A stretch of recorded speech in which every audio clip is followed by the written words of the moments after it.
Hey guys, Gina here. I have something rather fascinating I want to share with you. A couple of months ago, I went to a parking lot sale. Now, to give you a brief history, the gentleman who put on this sale goes to storage locker auctions and buys, storage units that have been abandoned.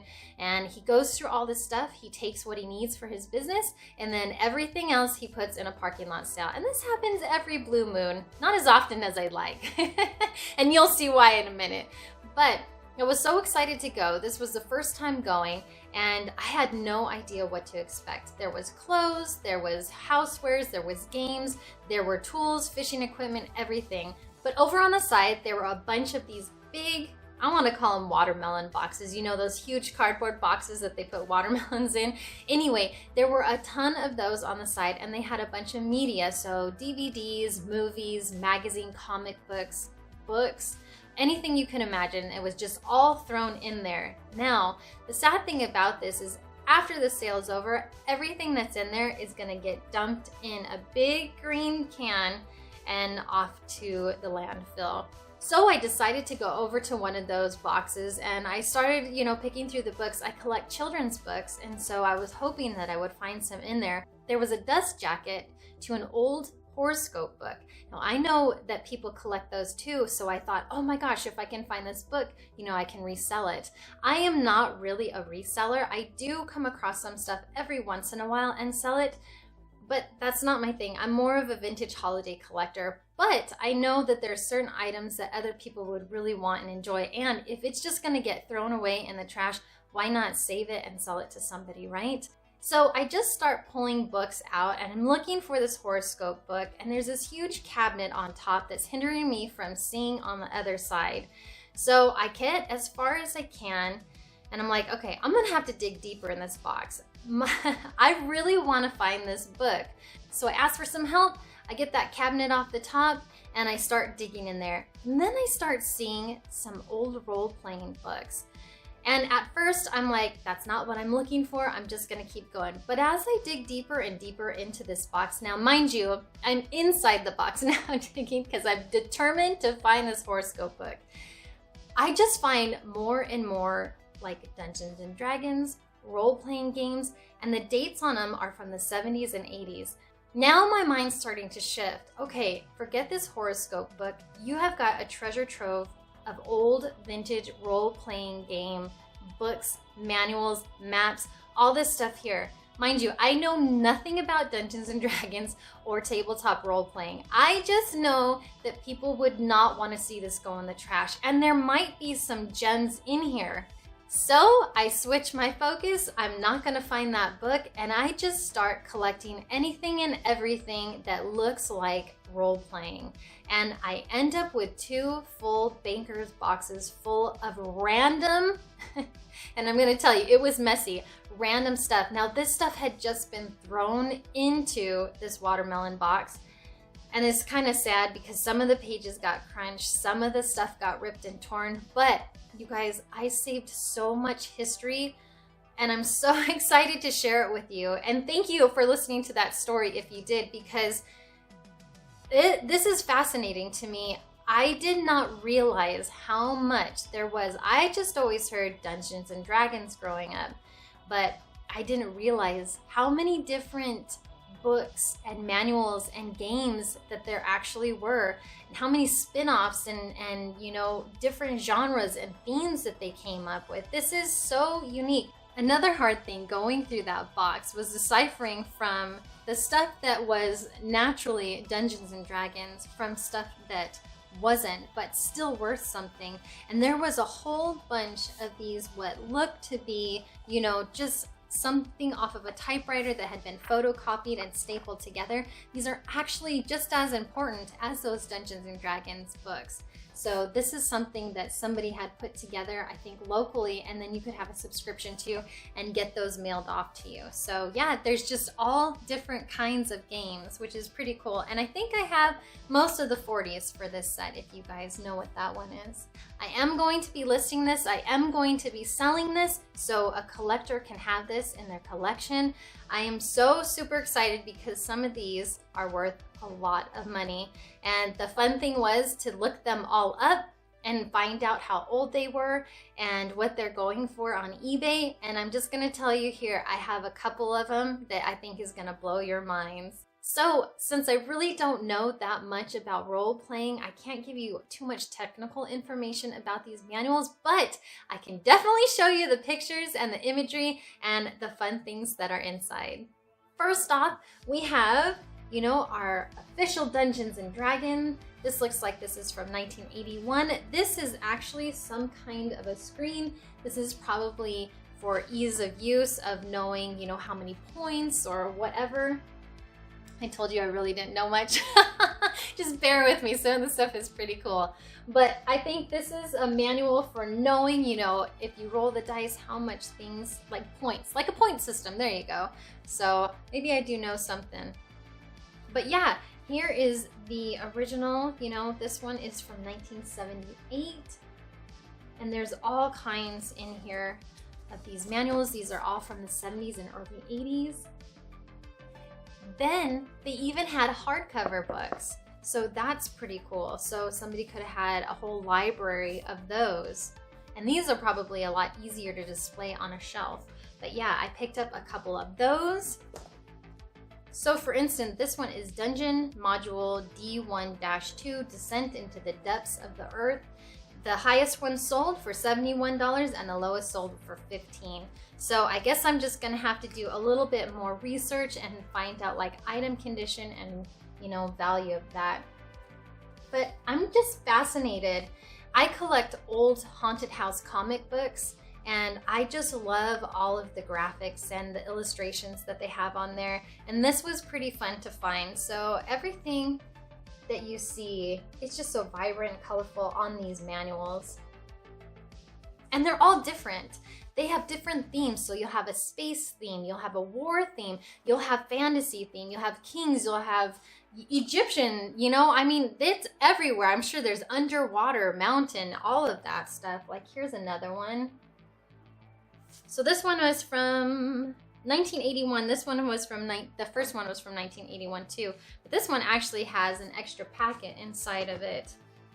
But yeah, so there's a bunch of those. I watched a couple things online about the history of Dungeons and Dragons, and it looks like most of this did start in the mid 70s. So as far as like the booklets and stuff, people have been playing role-playing like tabletop games for a long time, where they were, you know, building their dioramas and playing war games and stuff like that. But if you guys are interested in that, I am not the person to tell you. There's plenty of stuff online to go check out.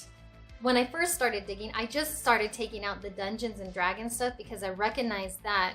But then something inside of me was like, no, you need to take a closer look at this stuff, because some of this stuff is probably still vintage role-playing stuff. And I'm glad I took the time to do that, because then I found stuff like this. This is a little magazine subscription, I guess, that somebody created, and I have not found any information online. So if you know anything about this particular one, I would love to find out more information. But it says on the back that there is a subscription right there, and it looks like somebody came up with their own game. But this is from 1978, December, and it was only $1. Not a role-playing game, but this is a brochure for a convention that they had in '78 called Pacific Encounters. And it's got a layout of the convention floor. It's got the people who hosted it. This is pretty fascinating. Dealer's row, restaurant guide, downstairs miniatures and movies, main floor, board games, special games. That's cool. This must have been at a hotel, a mall. So that was cool that someone had saved this from the convention that they went to. And again, the artwork. I know as a collector, sometimes it's so awesome if you can have like a first edition, or you can have like the premiere issue of something. So this one is called White Dwarf, and I have the 1st and 4, and this came out in 1977.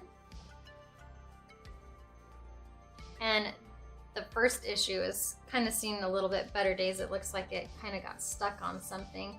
It's got some damage on there, but the other ones look pretty good except for a couple of like creases and bends. But check out this artwork. I just love it so much.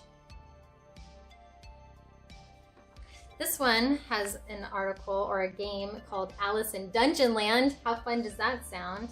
And then here's number 4.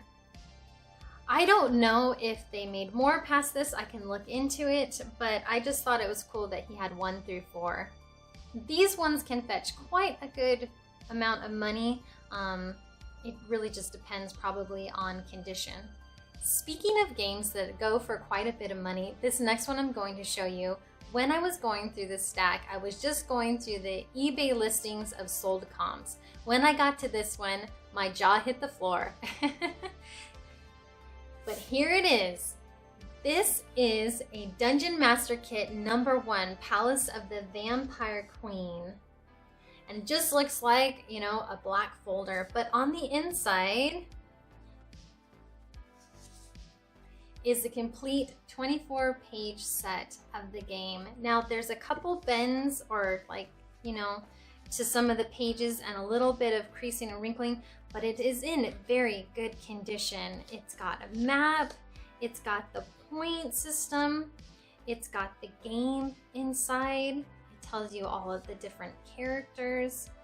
This thing is amazing. What really blew my mind, last February, one of these sold for $2,000 on eBay. One sold 2 days ago for $1,447. So that is probably the best find in that box. Yes, I'm excited to make some money from it, but I'm more excited that this is going to go into somebody's collection. Somebody who has been desperately wanting something like this, but is not used and it's in really good condition, and they can frame it, they can play it, they can do whatever they want with it. So I'm so excited about that. Another one that is worth quite a bit of money is this one. It's called the Spartan.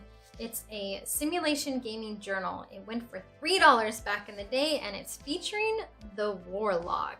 But this one, and I think there's one listed right now on eBay, and they're selling it for around $400 or $500, I believe.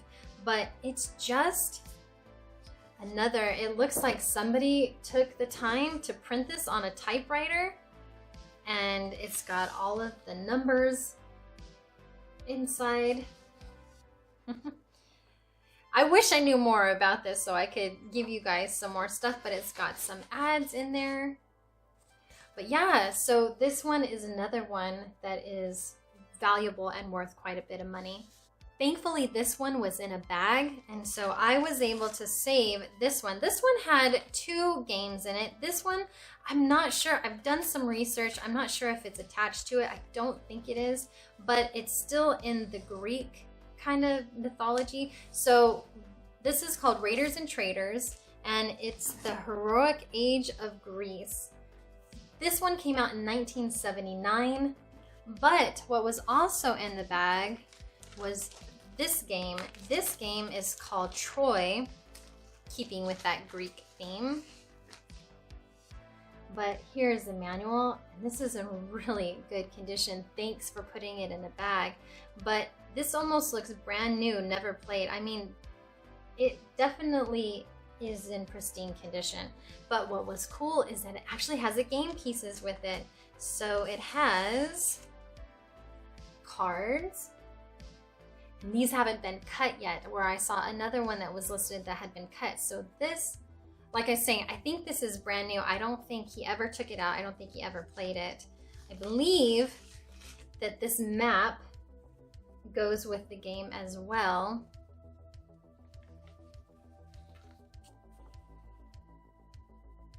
And that opens up a lot bigger. But what was really cool, and I'm gonna leave this in the bag, is it had all these little markers. And I'm sure if I had looked better in the box, I probably would have found the 2 that fell out that are missing, because I don't think this was ever played. I think it just got rattled around and a couple of those pieces got loose. But how cool is that? So I actually have a complete game right there, which is really cool, not just the manual. I have a whole stack of maps and random paper. I'm gonna show you guys that in a second, that I have to go through and match up with some of these ones, because I'm sure some of these came with maps too. I just don't know which ones they belong to. Thankfully, I think it's written in there somewhere in the map key. I'm hoping. So you guys, this whole thing is just full of maps and random papers to all these different games, and I have a lot of homework, a lot of research to do, but I'm hoping that I can match some of the booklets up with these. But when I first started going in that box, I was just tossing these aside because I had no idea what this was. I was looking for a horoscope book. But I'm glad I went back. I'm glad I took the time, because it is just map after map after map after map, and on and on and on. But these, if somebody has a manual and they don't have a map, what an awesome thing. Now they can piece it up together. I've obviously been putting this off because this is going to be the most amount of work. But like I said, I think that somewhere in here, it's going to tell me what this goes to. And the nice thing is if somebody has a manual or a game book, but they don't have a map, and I've got the map, you know, I can sell it to them, and then they'll have a complete game board, game piece. Again, I'm sorry. I don't know. But I'm hoping. So this says, oh my gosh, some of the writing, I don't know what it says. Nomad Gods. I can do that. Plains of Prax. Nomad Gods. And I think I might have that one. So yeah, you guys, I will put kind of a slideshow together and show you guys a lot of the books that I found. I hope you guys found this interesting. I'm so sorry I was all over the place. I really don't know too much technical stuff about role-playing stuff, but I did want to share it with you because I thought for those of you who are just stumbling upon my channel who are role-playing, I hope you guys will give me a thumbs up for saving all of this stuff. I am going to list this for sale. If you guys see something in the next week or two that you absolutely want, definitely hit me up. You guys can contact me on Instagram under Hollywood Haunter or Picker Treats, and I will try to get back to you on there. If not, this stuff is probably going to go up on eBay so the world can watch and see. And yeah, I don't know. Here's a small slideshow of all of the stuff. I hope you guys have a wonderful afternoon, and we will see you next time.